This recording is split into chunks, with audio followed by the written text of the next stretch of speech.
Unless you've been spending all winter under a rock or in a nice fishing shelter, you're probably aware that there's a lot happening in Washington, D.C. right now.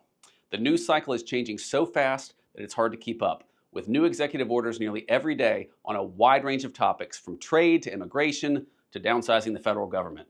While we're doing our best to keep tabs on everything new that pops up daily that could affect the sport fishing industry, I wanted to share some good news about an issue we've been working on for years that's finally seen the light of day.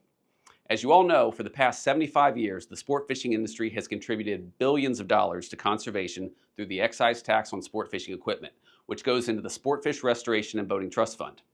These funds are the backbone of state Fish and Wildlife Agency funding, supporting projects that benefit fisheries and fishing access, like building boat ramps, stocking fish, and restoring fish habitat.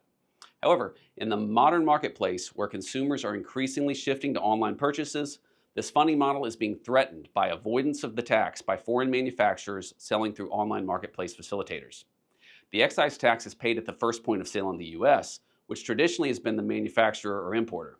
But when a consumer buys a foreign product that's shipped to their door in a couple of days, there's a high probability that no excise tax has been collected on that product.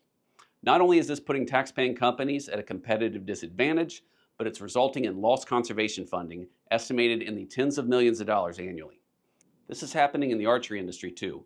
So we've been partnering with the Archery Trade Association, with the support of pretty much every fish and wildlife conservation group you can think of, to develop legislation to close this loophole and require marketplace facilitators to ensure excise tax collection in these transactions. Led by Representatives Jimmy Panetta and Blake Moore, along with a strong group of bipartisan co-sponsors, the Sporting Goods Excise Tax Modernization Act was recently introduced in the House of Representatives.